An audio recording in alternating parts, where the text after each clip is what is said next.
Hey Reddit, I never thought I'd be that guy sharing this kind of thing online, but here I am. Maybe writing it all down will help clear my head.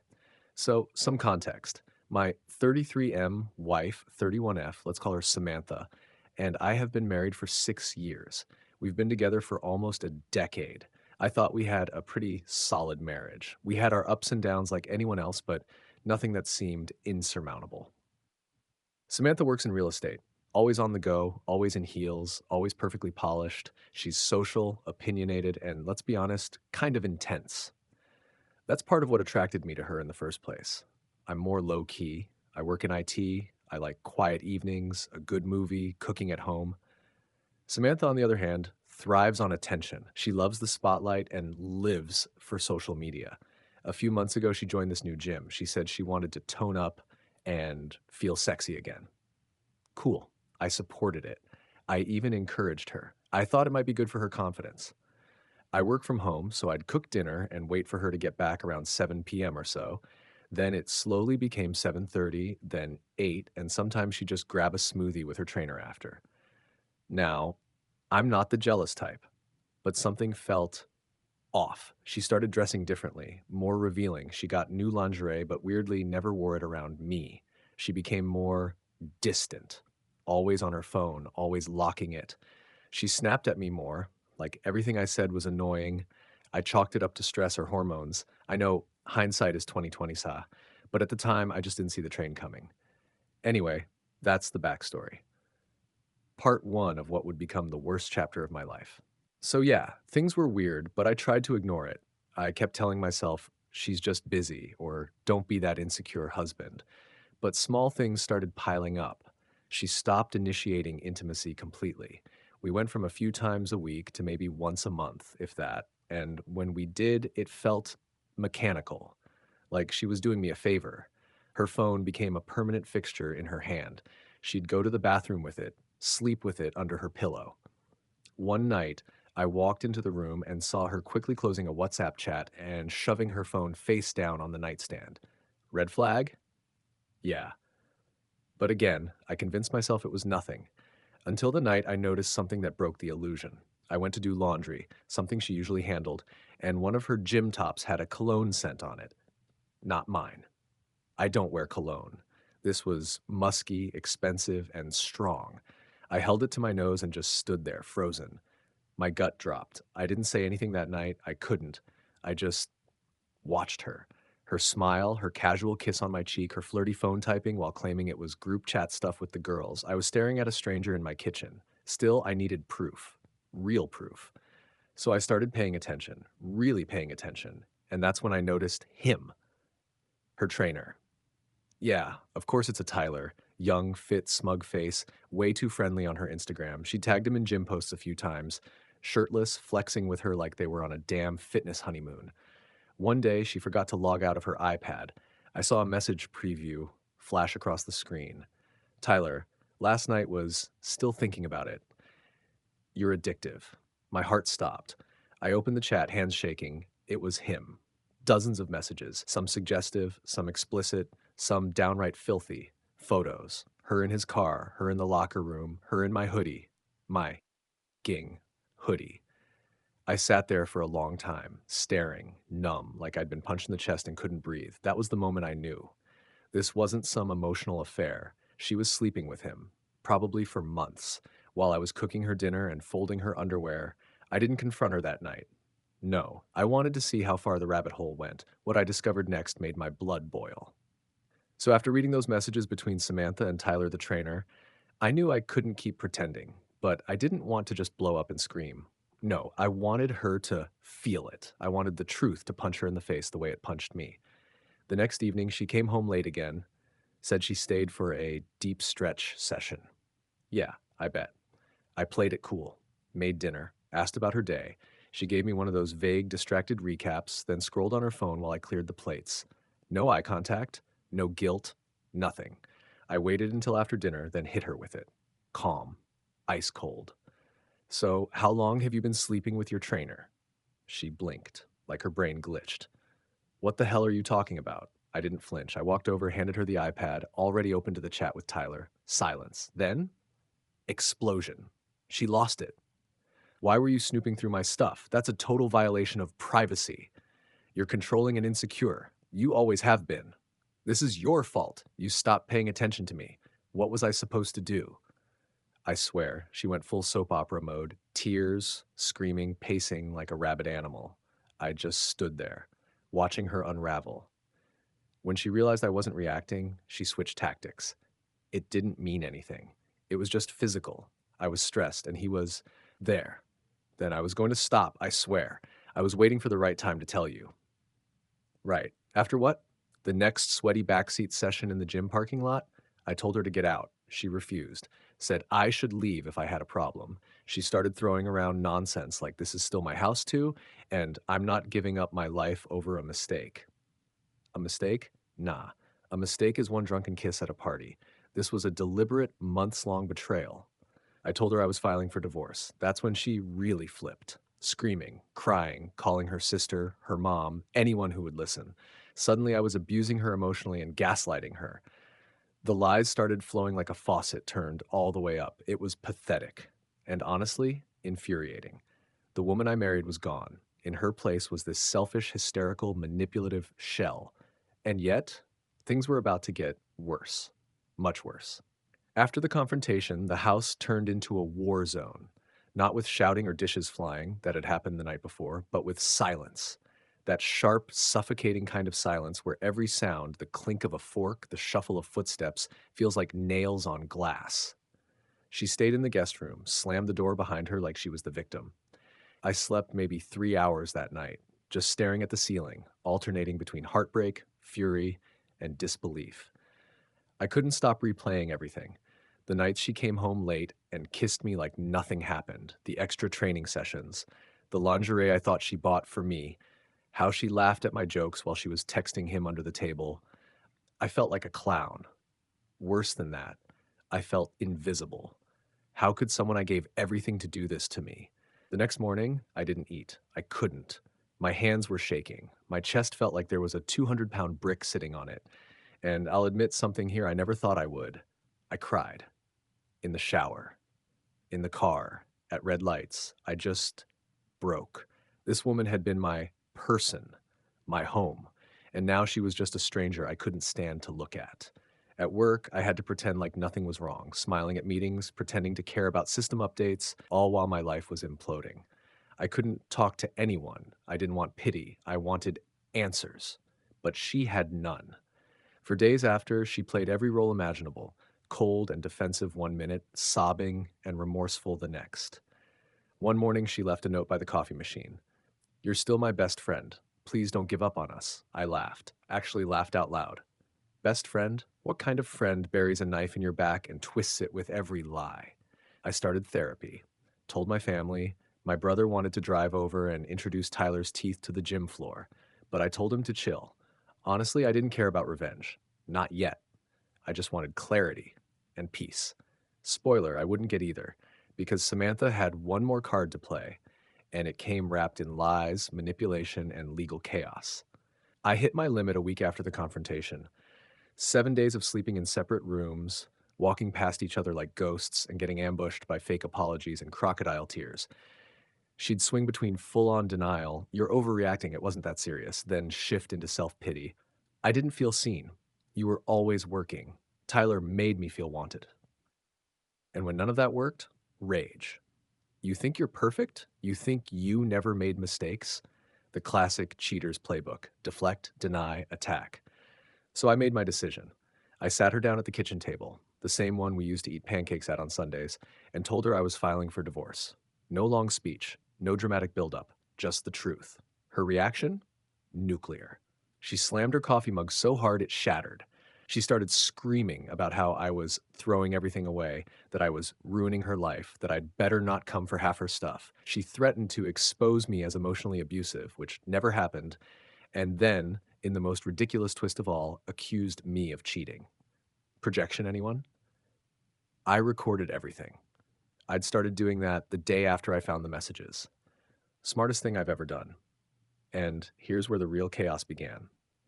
That night, she went full manipulation mode, posted a crying selfie on Instagram with a vague caption like, Heartbroken, people change. Comments poured in. OMG, are you okay? He doesn't deserve you, babe. You're so strong. She was spinning her own narrative, painting me as the villain while she played the brave, devastated wife. I guess it's easier than admitting you blew up your marriage in a gym storage closet, but I didn't bite. I stayed quiet. I kept documenting everything. I talked to a lawyer, and just when I thought I was finally gaining some control back, she dropped a bomb. I'm pregnant. Yep, out of nowhere. No test, no doctor visit, no nothing. Just a casual by the way thrown into an argument.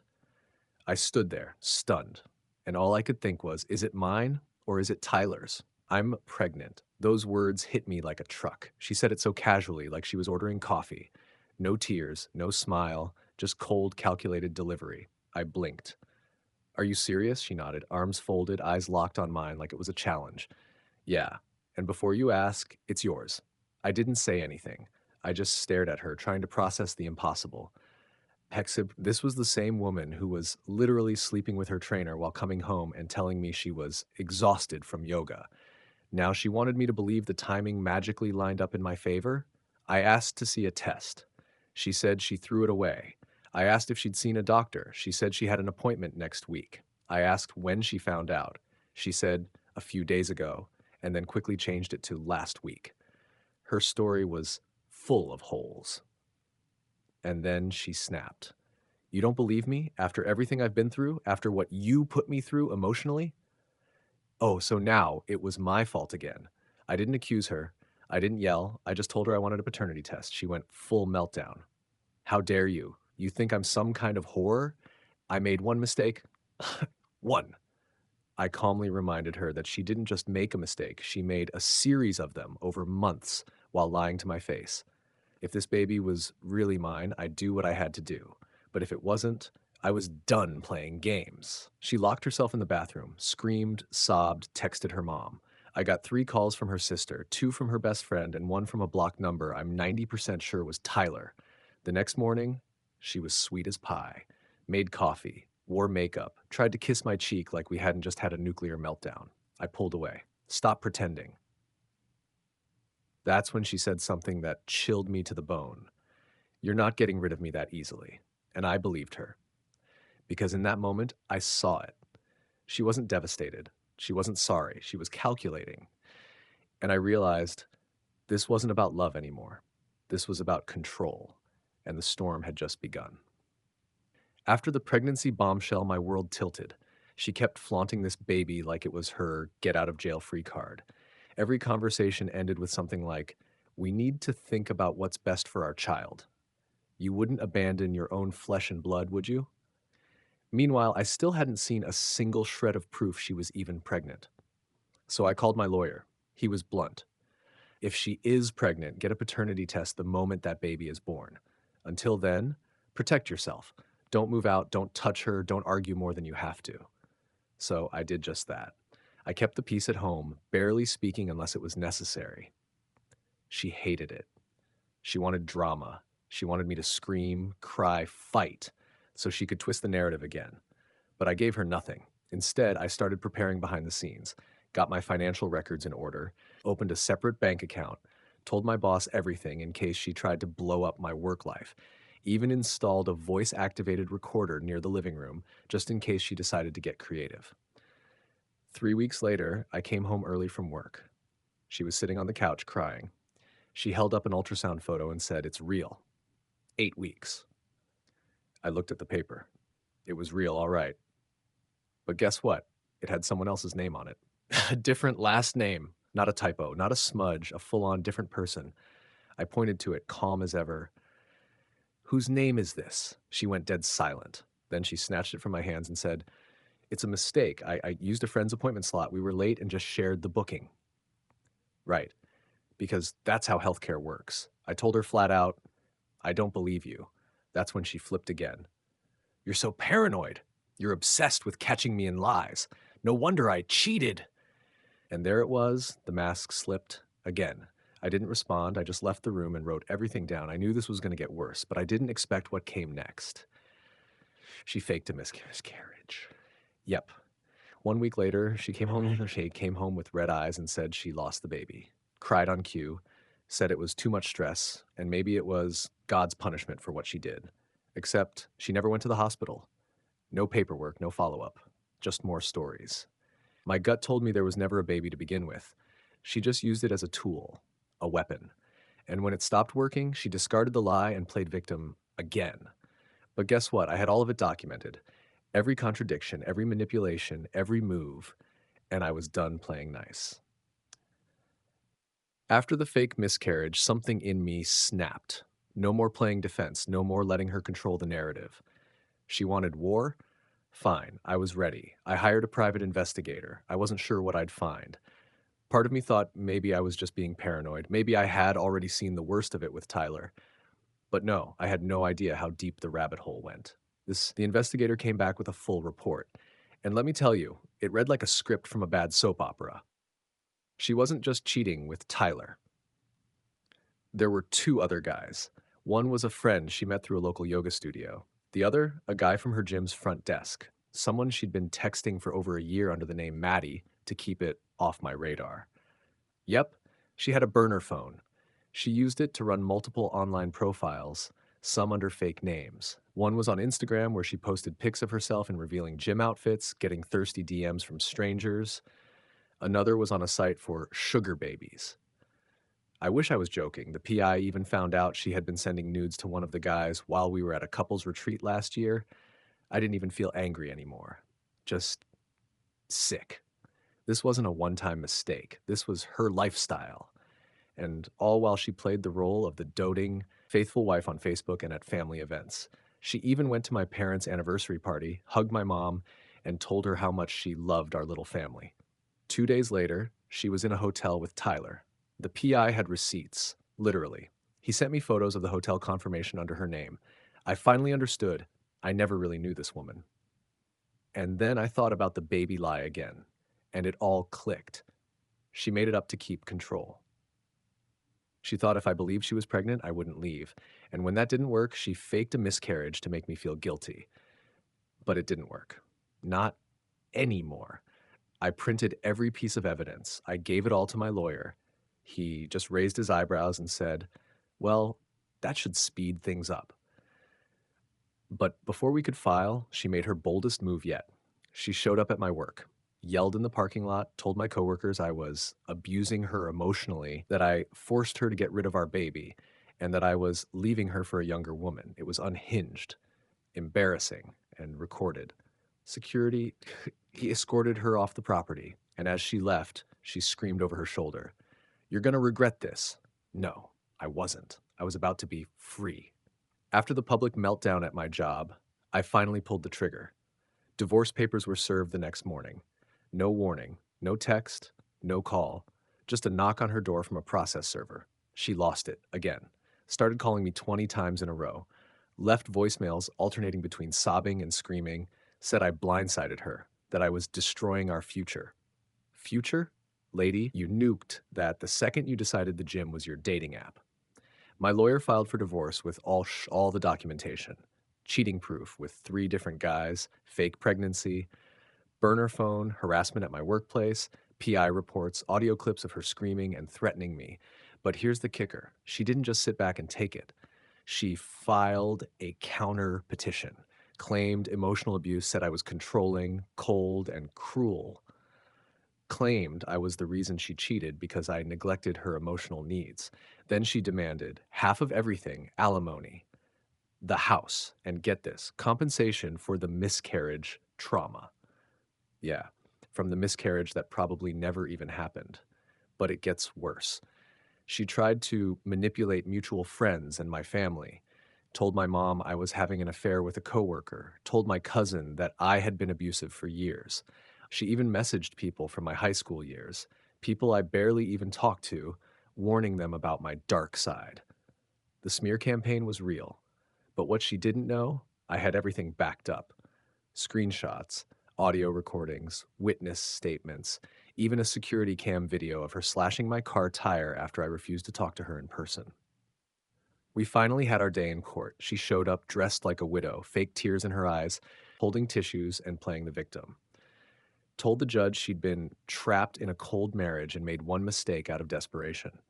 The judge didn't buy it, especially not after my lawyer dropped the receipts, one by one, in order, with timestamps, photos, and text logs.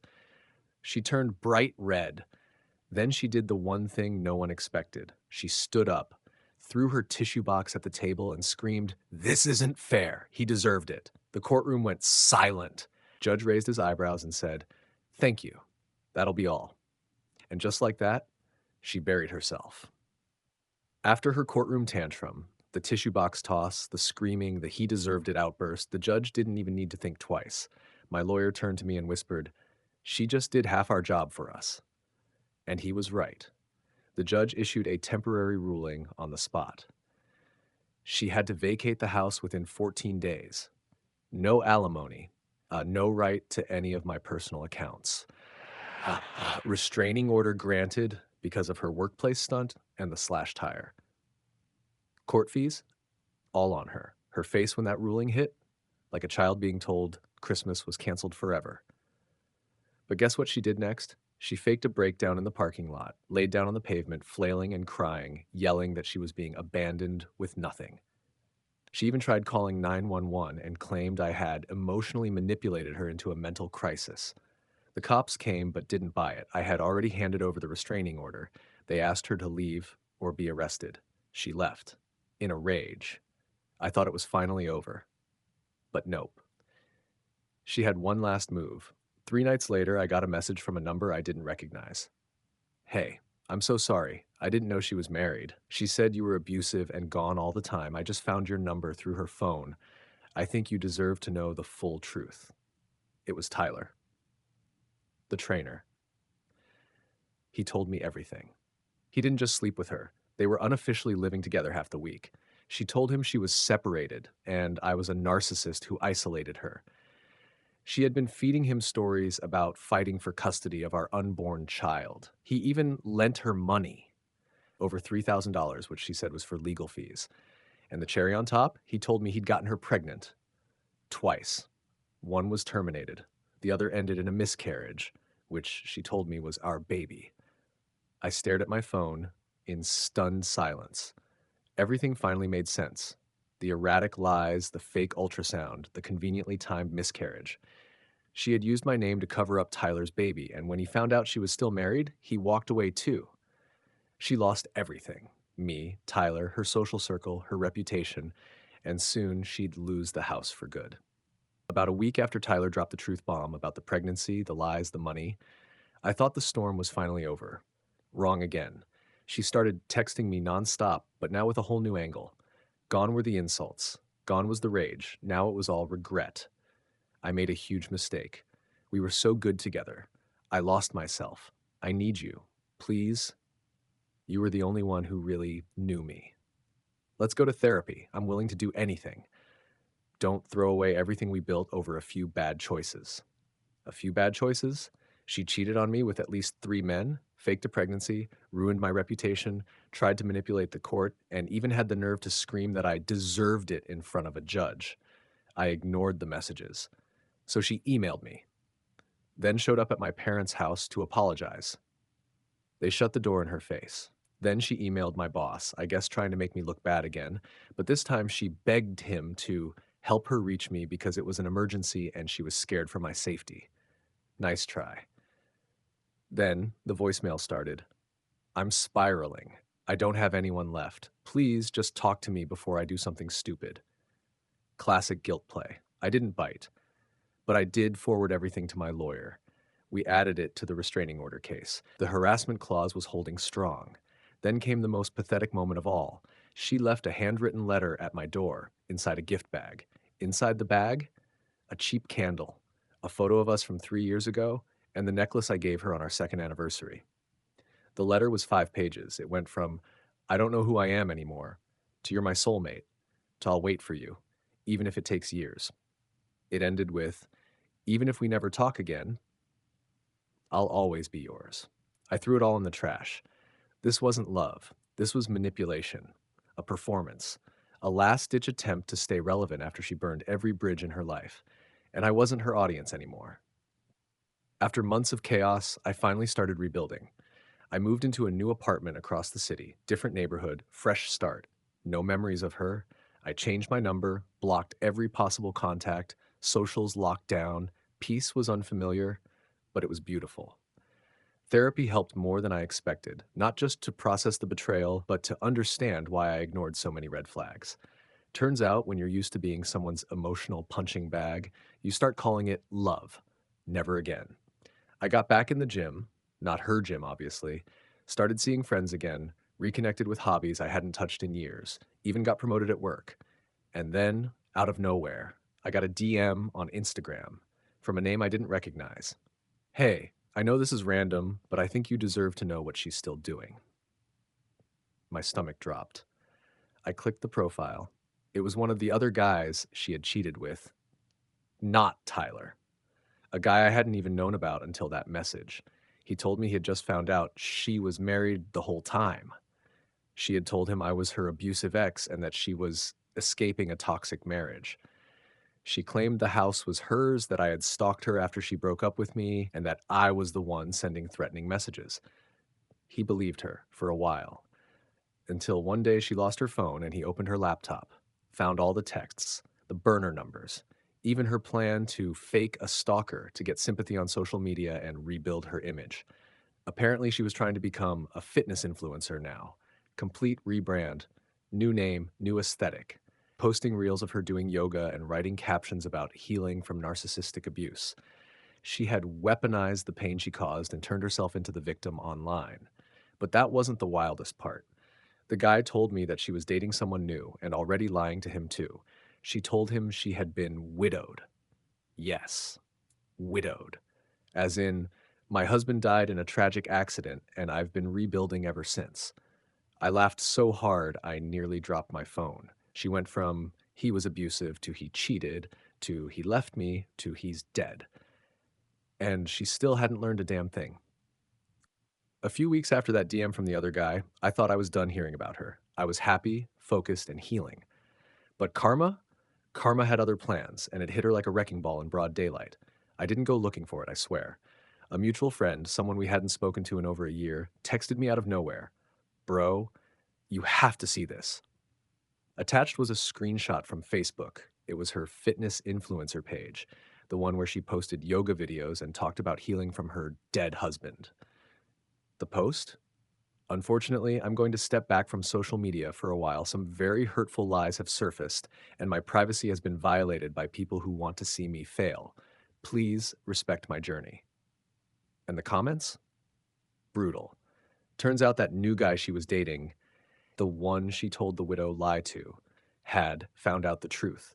Not just that I was very much alive, but that she had cheated multiple times, faked pregnancies, lied about being stalked, the whole 9 yards, and he exposed her publicly on his own account with receipts, screenshots, a full on slideshow of her lies. It went viral, well, locally viral. Dozens of comments, people sharing it. Apparently, she had even tried fundraising for therapy after her fake miscarriage. People wanted their money back. She deleted her page the next day. Her real life reputation? Gone. People from her gym stopped talking to her. She was kicked out of a small coaching group she helped run. One of her former clients even filed a fraud complaint against her. Then came the message from Tyler. Again, you were right. She lied about everything, even about the kid. I'm sorry for ever doubting you. Apparently, she told Tyler the baby was his, then later claimed it was mine to make him jealous. He was done for good, too. I didn't respond. I didn't gloat. I didn't say a word because I didn't need to. She finally did what no one else could, destroyed herself, and I was just free. After everything, the betrayal, the drama, the fake pregnancy, the lies, the courtroom chaos, I finally had something I hadn't felt in a long time. Peace. Real, undisturbed, quiet peace. No more mystery phone calls, no more explosive texts, no more walking on eggshells in my own home, just silence. And it was beautiful. I poured myself into rebuilding my life. I reconnected with old friends, started volunteering once a month at a local shelter just because I could, went hiking every weekend, got back into photography, something she used to mock me for. For the first time in years, I felt like me again. And then, Without trying, without expecting it, I met someone. It was at a bookstore. No, I'm not making this up. This isn't a rom-com, but it might as well have been. She was standing in the psychology section. I asked her if she had read the book she was holding. We started talking. 30 minutes flew by. Her name was Claire, divorced, had her own scars, but nothing like my story, and honestly, that made it easier. We took things slow. No games, no manipulation, no performative I'm healing speeches, just honesty. She asked questions. She listened. She didn't judge. When I finally told her the full story, not the watered down version, but the real raw version, she didn't flinch. She said, "You didn't deserve that." None of it. And it's amazing you came out of it still grounded. We've been seeing each other ever since. And no, I'm not saying she's the one or that I needed a new woman to fix me, but it's amazing what happens when you stop giving your energy to chaos and start feeding your peace instead. Looking back now, it all feels like a different life. Like watching a movie where I barely recognize the main character, a guy who thought loyalty alone could hold a marriage together. But here's what I've learned the hard way. One, if your gut tells you something is wrong, it probably is. I ignored red flags because I didn't want to believe the worst. I clung to the version of her I wanted to exist, not the version she actually was. Don't do that. Trust yourself. Two, love is not supposed to feel like chaos. If every conversation ends in shouting, if you're constantly second guessing yourself, if you feel like you're being manipulated, that's not passion. That's trauma bonding. Run. Three, you can't fix someone who doesn't think they're broken. I tried to help her, to calm her, center her, ground her. She didn't want to be helped. She wanted control. And when she couldn't control me anymore, she imploded. Harsh four, leaving isn't failure. Sometimes it's survival. I stayed longer than I should have because I thought divorce meant I had failed. In reality, staying would have been the real failure. Choosing peace isn't quitting, it's choosing you. Five, there's life after betrayal. Right now, if you're reading this and you're in it, the sleepless nights, the gaslighting, the uncertainty, you might not believe that. But I promise you, there is life, there is peace, and there is love that doesn't come with screaming, lies, or manipulation. Would I go through it all again? No, but am I grateful for the clarity it gave me? Absolutely. I'm not telling you this story for sympathy. I'm telling it because somebody reading this needs to know. You're not crazy. You're not overreacting and you're not alone. Walk away if you need to. You'll be okay. You might even be better.